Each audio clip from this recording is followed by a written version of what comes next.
Então, meu nome é Rodrigo, aluno do curso de especialização em Física, Polo de Água Branca, EAD, Universidade Federal do Piauí, e eu vou apresentar um slide que trata do campo elétrico, especificamente o campo elétrico no interior de um condutor em equilíbrio eletrostático.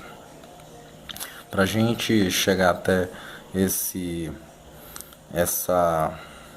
dado, essa constatação, a gente precisa rememorar alguns conceitos. O primeiro deles é o de carga elétrica, que é o ponto de partida para o entendimento dos diversos fenômenos elétricos. A carga elétrica ela é intrínseca às partículas elementares do átomo, saber próton e elétron. Cada uma dessas partículas apresenta natureza elétrica. Natureza elétrica que são opostas. No caso do próton, carga elétrica positiva, no caso da elétron, carga elétrica negativa. Ou seja, a eletricidade ela possui natureza dual. Ela pode ser ou positiva ou negativa. A partir do entendimento de que existe essa dualidade na natureza elétrica, a gente pode entender os fenômenos elétricos. No caso, o campo elétrico, que é o que a gente vai observar, vai averiguar, vai constatar, vai discorrer. Esse entendimento da natureza elétrica das cargas é essencial, primordial.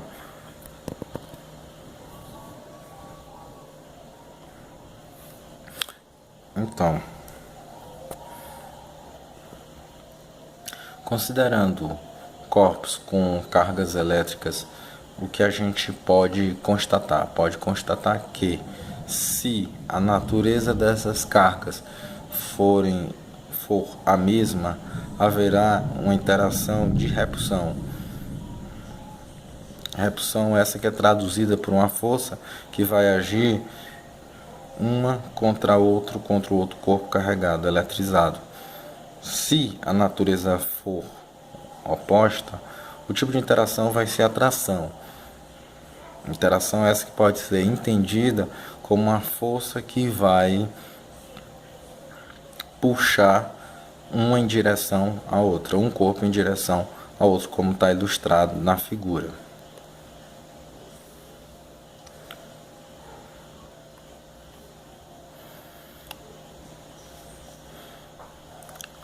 Aquela visão é uma visão pontiforme, uma visão pontual da natureza elétrica na partícula. Se considerarmos um corpo extenso, que é constituído de muitas partículas, essas interações irão ocorrer. Se esse corpo tiver o número de prótons igual ao número de elétrons, ele é considerado como, a partir do ponto de vista elétrico, considerado como um corpo de carga elétrica nula. Caso haja um excesso de cargas elétricas ou positiva ou negativa, essas cargas em excesso elas vão se repelir a partir do princípio em que cargas de sinais opostos, ou seja, de mesma natureza, interagem de forma repulsiva. Como foi pontuado aqui, num corpo em equilíbrio eletrostático não há movimento de cargas elétricas. E esse seria, digamos assim, o final de a observação de um corpo com um excesso de cargas. Se a gente observar um corpo extenso em que há um excesso de cargas, essas cargas irão se repelir até um momento em que a distância entre elas seja suficiente para elas estarem no estado de equilíbrio, em que todos os seus pontos eles estejam ao mesmo potencial. Dessa forma, as cargas elas vão passar do estado dinâmico para o estado estático, ou seja, elas vão estar paradas, elas vão se repelir de modo a se afastarem o máximo possível, o máximo no sentido de que das possibilidades daquele corpo, da possibilidade espacial daquele corpo.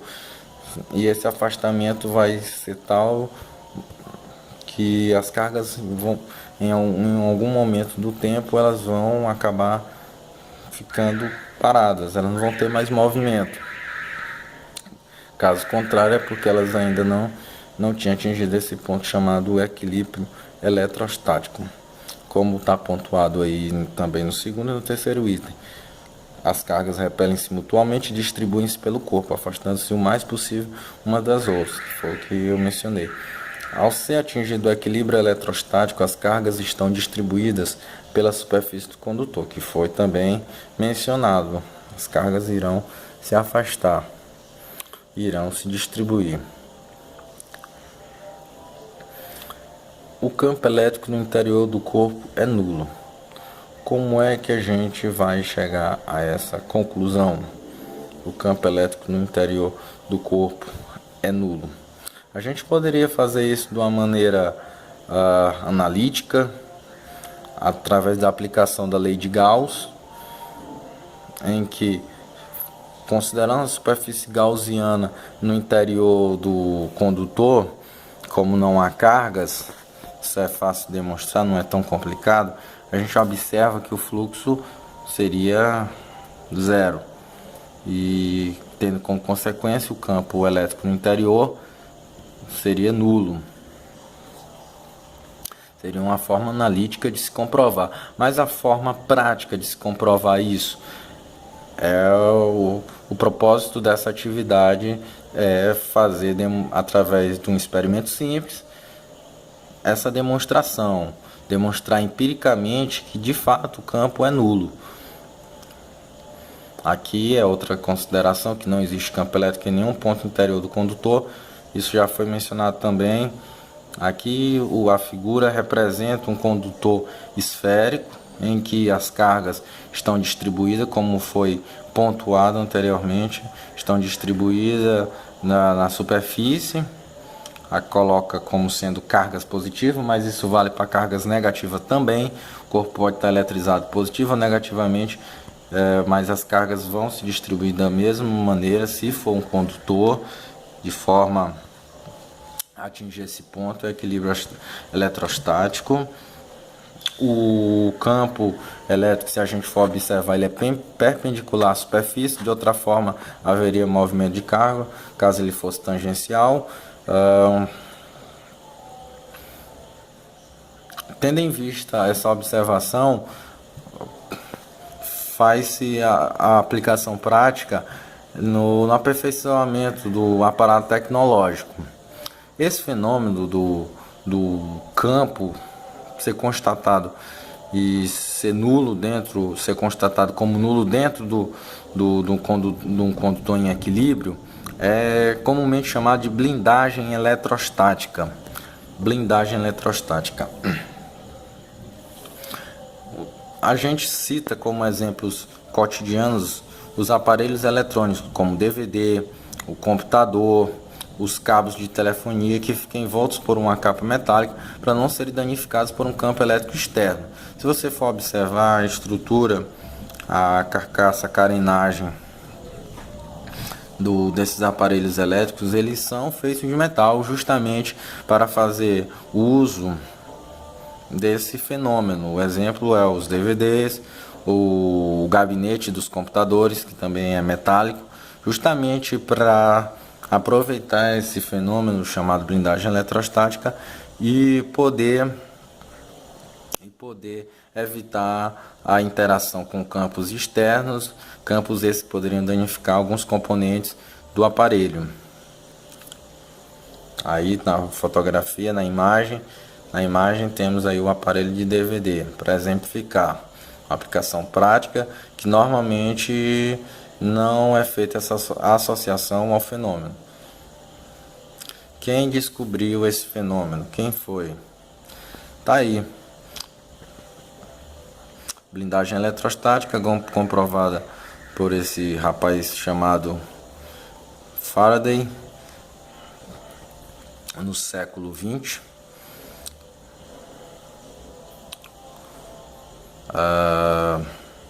aliás, no século XIX, através de um experimento que ficou conhecido como a gaiola de Faraday. Tem que fazer essa ressalva com relação a esse ano. Seria 1836. Tá errado essa questão da data. O fato é que ele, através de experimentos, conseguiu demonstrar que, de fato, o campo elétrico é nulo dentro de um condutor em equilíbrio. A experiência ela é retratada em alguns vídeos, alguns documentários de física, e ela se deu da seguinte forma: o cientista entrou dentro de uma grande gaiola, ficou sentado sobre um assento isolante e em volta dessa grande gaiola metálica houveram algumas descargas, induziram as descargas elétricas e não houve dano, não houve interação nenhuma com ele que estava lá dentro, embora as descargas fossem descargas de valores bem altos.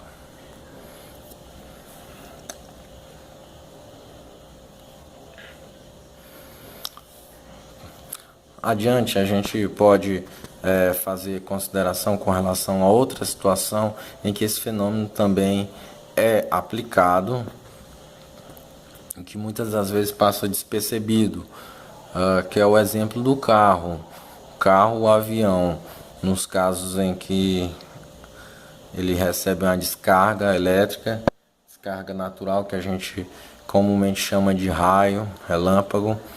A gente pode constatar e comprovar que quem está dentro do veículo, seja ele carro ou avião, não vai sofrer nenhum dano devido àquela descarga, em virtude da estrutura ser metálica e está sujeita a esse fenômeno da blindagem eletrostática.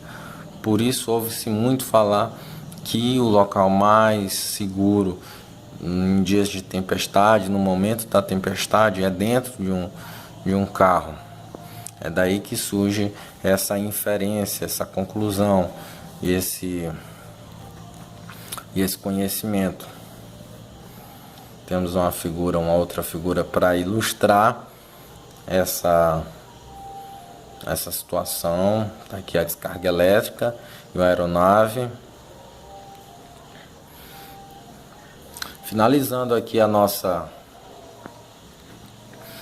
as nossas considerações a respeito do campo elétrico no interior de um condutor, a gente observa que o gráfico ele mostra valores de campo elétrico inversamente proporcional à distância do condutor, tendendo a zero no infinito, e do raio até o ponto central, digamos assim, do condutor, a gente observa que o campo é nulo. Tá aqui a representação gráfica, também faz parte da análise de uma averiguação analítica. Ok? Como a gente poderia hoje em dia fazer a constatação desse fenômeno com o que a gente tem de recurso e de forma prática e de forma simples, de baixo custo, já que é inviável a confecção de um aparato tal qual o Faraday cientista utilizou para fazer essa aferição. Hoje em dia já é bem mais prático. A gente só vai precisar de dois aparelhos celulares, um aparelho de micro-ondas, eletrodoméstico esse que são encontrados na maioria das residências, e a metodologia também é muito simples. A partir do entendimento que o sinal de dados, o sinal de comunicação de um aparelho de telefone, dá um exemplo aqui, igual a esse aparelho, esse smartphone, o sinal ele é enviado e ele é recebido através do sinal de campo elétrico. A gente pode se utilizar dessa aplicação, pode se utilizar dessa aplicação para demonstrar esse fenômeno da blindagem eletrostática. Temos aqui um aparelho, temos aqui o micro-ondas. Vamos dar início à nossa experimentação e a nossa comprovação contemporânea da blindagem eletrostática.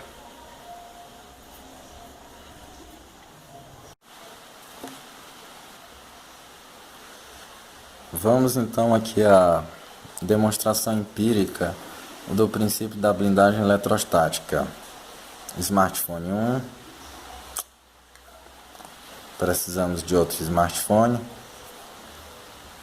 Se a gente for observar aqui, ele tem área. Significa dizer que ele está recebendo, está interagindo com algum campo elétrico. Se a gente for observar aqui no canto superior direito da tela do celular, temos o micro-ondas. Por que a gente vai precisar? Por que a gente vai precisar dos celulares? Os celulares a gente vai precisar porque eles vão representar nossas cargas elétricas. As cargas que vão interagir, de acordo com o que foi falado. Por que a gente vai precisar do micro-ondas? O micro-ondas vai ser o nosso condutor em equilíbrio eletrostático. Haja visto aqui, ele tem essa estrutura metálica e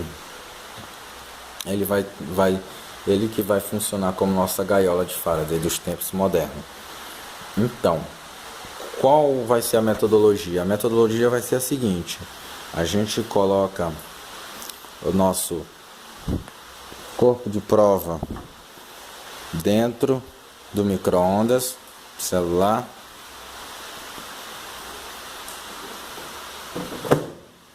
A gente fecha o micro-ondas, tá aqui, e aí ele já está engaiolado, digamos assim. Pego outro smartphone, tá vendo aqui no canto superior direito, existe também sinal. Tá aqui na torre 1 tem um sinal. A gente vai, pega e disca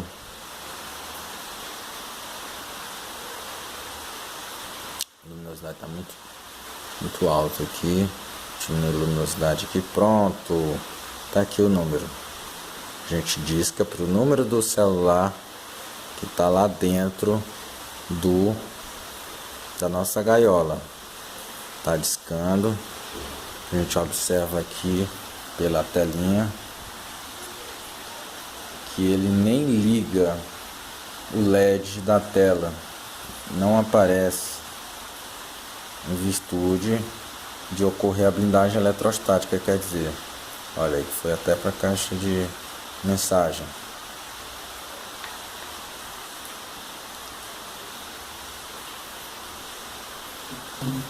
A gente tira aqui o nosso corpo de prova. A gente observa que não aparece nem ligação perdida aqui. Agora a gente faz o teste com ele fora, utilizando o smartphone. Agora ele sem a proteção da blindagem eletrostática. A gente disca pro número, aguarda ele interagir.